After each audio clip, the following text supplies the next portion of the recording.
ಪವಿತ್ರಾತ್ಮ ನಾಮದಲ್ಲಿ ಆಮೇನ್. Hallelujah, hallelujah. ಪ್ರಿಯ ಸಹೋದರರೇ, ಯೇಸು ಸ್ವಾಮಿ ನಮ್ಮನ್ನು ಕರೆಯುತ್ತಾರೆ. ನಿನ್ನಲ್ಲಿ ದೇವರ ಯೋಜನೆಯನ್ನು ಪೂರ್ಣಗೊಳಿಸಲಿಕ್ಕೆ ಬೇಕಾಗಿ ಈ ಮುಂಜಾವಿನಲ್ಲಿ ದೇವರು ನಮ್ಮನ್ನು ಕರುಣೆಯ ದಿನವಾಗಿ ಯೇಸು ಸ್ವಾಮಿ ಕರುಣಿಸುತ್ತಾರೆ. ಯಾಕೆಂದರೆ ಲೋಕದಲ್ಲಿ ಮನುಷ್ಯನ ಜೀವನವನ್ನು ಸ್ವರ್ಗದ ತಂದೆಯ ಚಿತ್ತದ ಪ್ರಕಾರ ನಡೆಯಬೇಕು ಎಂಬುದನ್ನು ಸ್ವರ್ಗವು ನೇರವಾಗಿ ನಮಗೆ ಅನುವು ಕೊಡುವ ಒಂದು ಸಮಯವಾಗಿದೆ. ಪ್ರಿಯ ಮಕ್ಕಳೇ, ಒಂದೊಂದು ಮುಂಜಾವಿನಲ್ಲಿರುವಂಥ ದೇವರ ಸಂದೇಶವನ್ನು ಕೇಳುವ ಸಮಯ.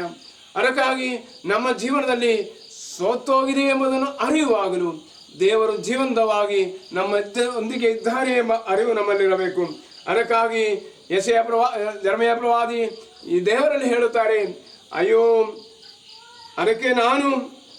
ಸ್ವಾಮಿ ಸರ್ವೇಶ್ವರ, ನಾನು ಮಾತುವಲ್ಲವನಲ್ಲ, ಇನ್ನೂ ತರುಣ ಎಂದು ಭಿನ್ನವಿಸಿದೆ.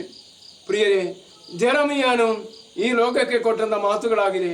ನಾನು ತರುಣನಾಗಿದ್ದಾನೆ, ಮಾತುವಲ್ಲವನಲ್ಲ, ನನಗೆ ಶಕ್ತಿ ಇಲ್ಲ, ನಾನು ಜೀವನದಲ್ಲಿ ಸೋತು ಹೋಗಿದ್ದೇನೆ, ನನಗೆ ಏನೂ ಆಗುವುದಿಲ್ಲ, ನಾನು ಕಲಿಯಲಿಕ್ಕೆ ಆಗುವುದಿಲ್ಲ, ನಾನು ಓದಲಿಕ್ಕೆ ಆಗುವುದಿಲ್ಲ, ಇಂಥ ಸಮಸ್ಯೆಗಳನ್ನು ಇದ್ದುಕೊಂಡು ನೀವು ಜೀವಿಸುತ್ತಾರೋ, ಯೇಸು ಸ್ವಾಮಿ ನಿಮ್ಮನ್ನು ಹೇಳುತ್ತಾರೆ, ಎದ್ದೇಳಿ ಮಗನೇ, ನಿನ್ನ ಜೀವನದಲ್ಲಿ ದೇವರು ಮಗನೊಮ್ಮೆ ಹೊಸ ಪ್ರಭಾತದಲ್ಲಿ ನಿಮ್ಮನ್ನು ಶಕ್ತಿಗೊಳಿಸುವ ದೇವರಾಗಿದೆ ಪಾವನಾತ್ಮರು. ಆ ಪಾವನಾತ್ಮ ನಮಗೆ ಸೇರಿಕೊಂಡು ಇಂದಿನ ಜೀವನ ನಡೆಸೋಣ. ದೇವರು ನಮ್ಮನ್ನು ಹೇರಳವಾಗಿ ಆಶೀರ್ವದಿಸಿರಿ.